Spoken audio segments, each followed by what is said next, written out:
My name is Allison. I'm 27 years old. I never thought I'd have to defend myself against my own sister.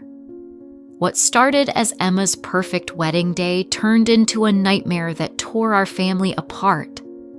The wedding itself was beautiful. Emma glowed in her designer dress, and her husband Michael looked like the happiest man alive. Everything was perfect.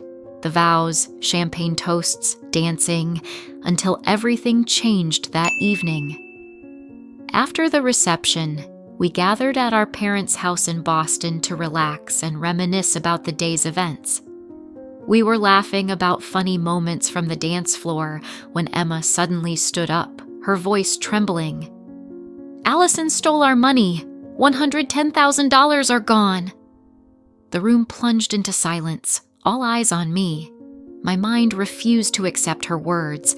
She was accusing me of theft. It was absurd. Before I could defend myself, Emma continued, describing how devastated she was, how she cried all day feeling betrayed. Michael sat in shock, looking like he'd been hit by a train. My parents immediately took her side. "Allison, how could you?" Mom said disappointedly, shaking her head. "You've ruined everything," Dad added. "You're not welcome here anymore." I tried to explain that I hadn't touched a single cent, that I was in plain sight near the reception desk all evening and didn't even know where the money was kept. Michael, to his credit, appeared unsure and said, "I don't think Allison could have done it." But Emma instantly turned on him. "Michael, are you serious? Do you actually believe her?" She turned to me and shouted, "Allison, you're disgusting! Get out of my sight!" My parents fully supported her. They said I wasn't part of the family anymore. Dad added, "You're no longer our daughter." Those words were the final blow. I glanced at Michael, who looked as confused as I was, then left. On the way home, I began piecing together what had happened. It became clear to me why Emma orchestrated all this. It wasn't about the money. It was all about our grandmother. Months ago, Grandma had clearly stated she intended to leave the majority of her inheritance to me. She believed I would manage the money wisely and care for the family. This inheritance drove Emma mad. She tried to convince Grandma to give it to her, but failed. As Grandma's health worsened, Emma decided to act. She desperately tried to paint me as a bad person, and this was her way of destroying me. I was angry but knew this was not the end. If she decided to play dirty, I could go even further. I had a secret I kept to protect Michael. Emma had been cheating on him for months. After that night, I couldn't stop thinking about Emma's betrayal. What hurt the most was that our parents immediately believed her without question. I couldn't even look at my phone. The family chat was blowing up with messages. Everyone was writing about how I had let them down and how ashamed they were of me. It was like a switch flipped. Suddenly, I was the family villain. But I wasn't going to give up. Emma thought she could destroy me and walk away unscathed. She didn't even suspect that I had long known her secret. In August, I accidentally saw her with another man. I walked into a cafe in Cambridge to meet a friend, and there she was in the corner. She was holding hands with a guy I didn't know. They acted like a real couple, kissing, laughing, openly. Back then, I said nothing. It wasn't my business. I decided sooner or later it would come out, but never thought it would turn against me. Now I needed evidence, something solid and undeniable. I knew her routine well enough. Emma always claimed she was seeing a friend, but I knew it was a lie. Or she said she was running errands when she disappeared for hours every week. One didn't have to be a genius to figure out what she was doing. I figured it usually happened on Thursdays around 7 p.m. That day, I parked my car near her house and waited. At 6:45, Emma came out, got into her car, and drove away. I quietly followed, keeping a safe distance. She drove to the same cafe where I'd seen her before. The guy was already waiting for her in the parking lot. I carefully parked across the street and started recording. They hugged, then kissed, and it wasn't just a quick peck. No, this kiss said Michael didn't even cross her mind. They went inside and sat by the window. They looked like a couple on a romantic date. The guy kept leaning towards her, touching her hands, whispering something in her ear. Emma was delighted. I recorded everything. 7 minutes of perfect material that could turn the whole situation around. When they finally came out, I filmed them hugging again, then watched as they got into separate cars and drove off. I waited until she had gone before heading home. On the way back, my heart was pounding wildly, but it wasn't anxiety, it was anticipation. I had something that would shatter her perfect image, but I wasn't going to rush it.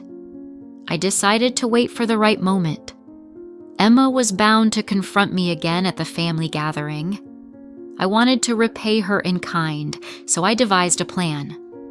A few days later, I decided to pretend to apologize and try to make amends. My parents were still angry at me, and I agreed to the meeting reluctantly. Emma agreed immediately, apparently thinking it was another chance to humiliate me. She had no idea what was in store for her. The days leading up to the meeting dragged on painfully. I maintained complete silence, even as Emma continued sending snarky messages in the family chat. She kept saying things like, "Some people just can't take responsibility for their actions." My parents, of course, supported her. They wrote, "We're so proud of you, Emma, for handling everything with dignity." I wanted to scream but held back. I knew it would all be worth it. On the morning of the dinner, I wrote a message in the family chat, including Michael. I wrote, "I want to meet for dinner to clarify everything. I need to explain and apologize, especially to you, Michael." Mom replied first, saying they would come, but added that I better have a damn good explanation for what I did. Emma immediately chimed in with a sarcastic remark, hoping I was ready to confess. Michael's reply was brief and neutral, just a thumbs up emoji. Everything was going according to plan. I spent the entire day preparing. I uploaded the video to my laptop and checked its quality to ensure everything was clear. I printed screenshots just in case someone decided to accuse me of tampering. When I arrived at my parents' house, it felt like I was walking into battle, but I was ready to win. The atmosphere in the house was tense. My parents almost ignored me. Emma sat at the head of the table, smug as ever. Michael sat next to her, silent, restrained, the same as he had been since the accusations. I hadn't figured out if he believed I stole the money, but he clearly kept his thoughts to himself. We all sat at the table, and I began to speak. Taking a deep breath, I said, "First of all, I want to apologize for how things have turned out. I understand you are angry with me, and that's quite understandable. But I've thought about this a lot and realized there's something I need to say, something I've been holding back." Emma leaned forward slightly, her eyes gleaming with anticipation. She was probably convinced I was about to confess. Mom and Dad watched me silently, waiting. Michael looked embarrassed. I took out the laptop, placed it on the table, and opened the video recording. "What you're about to see will be hard to watch," I said, "but I believe everyone here deserves to know the truth." Emma's smug expression wavered for the first time when I pressed play. The room fell into a hushed silence. The video began. It showed her approaching a guy in the cafe parking lot, hugging him and then kissing him. The video ended with Emma and the guy hugging again in the parking lot before driving away. For several seconds, no one spoke. The silence was deafening. Michael broke it first. His voice was sharp. Who the hell is this?" Emma blushed. She opened her mouth as if to say something but couldn't utter a word. I looked at her and added, "Answer him, Emma. You accused me of theft, destroying the family, made me out to be a liar, yet all this time, you were lying. This isn't your friend, right? How long has this been going on?" Emma stammered, but Michael was no longer waiting for an answer. He abruptly pushed back his chair, stood up. His face was a mix of anger and disbelief. "You were cheating on me?" he nearly shouted. "All this time?" "I was working my ass off. You wanted a house, a car, all that for what?" My parents looked as if they'd been hit by a truck. Mom turned to Emma, her voice trembling. "Emma, is this true?" Emma finally managed to say, "It's not what it seems," but no one believed her.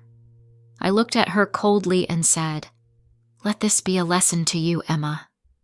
You started this war, and I finished it."